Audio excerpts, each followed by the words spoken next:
ಕೆಲಸ ಕೊಡೋದಕ್ಕೆ 5 ಲಕ್ಷ, ಪೋಸ್ಟಿಂಗ್ ಕೊಡೋದಕ್ಕೆ 2 ಲಕ್ಷ, ಪಟಿಂಗರಿಂದ ತುಂಬಿದೆ ಈ ಜಗತ್ತು.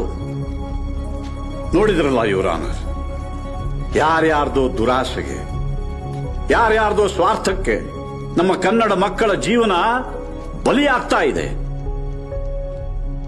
ಐಸಿಯುನಲ್ಲಿ ಪೇಷಂಟ್ ಇಲ್ಲ ಅಂತ ಹಾಸ್ಪಿಟಲ್ ಅನ್ನು ಮುಚ್ಚೋಲ್ಲ, ಅಸೆಂಬ್ಲಿಗೆ ಪಾರ್ಲಿಮೆಂಟ್ಗೆ ಸದಸ್ಯರು ಬರೋಲ್ಲ ಅಂತ ಪಾರ್ಲಿಮೆಂಟ್ ಅನ್ನ ಅಸೆಂಬ್ಲಿಯನ್ನ ಮುಚ್ಚೋಲ್ಲ. ಹಾಗೆ ಎಲ್ಲಿಯವರೆಗೆ ಕನ್ನಡದಲ್ಲಿ ಕಲಿಬೇಕು ಅಂತ ಒಬ್ಬ ವಿದ್ಯಾರ್ಥಿ ಶಾಲೆಗೆ ಬಂದು ಕೂರ್ತಾನೋ ಅವನಿಗೆ ಕನ್ನಡದಲ್ಲಿ ಶಿಕ್ಷಣ ಕೊಡೋದು ಸರ್ಕಾರದ ಕರ್ತವ್ಯ.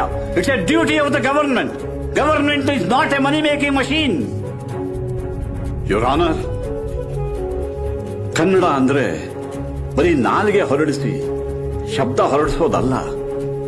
ಕನ್ನಡಿಗನ ಪರಂಪರೆ, ಇತಿಹಾಸ, ಸಂಸ್ಕೃತಿ, ಅವನ ಆಚಾರ ವಿಚಾರ, ಕಾವ್ಯ, ಸಾಹಿತ್ಯ ಎಲ್ಲವೂ ಕನ್ನಡದಲ್ಲಿ ಅಡಕವಾಗಿ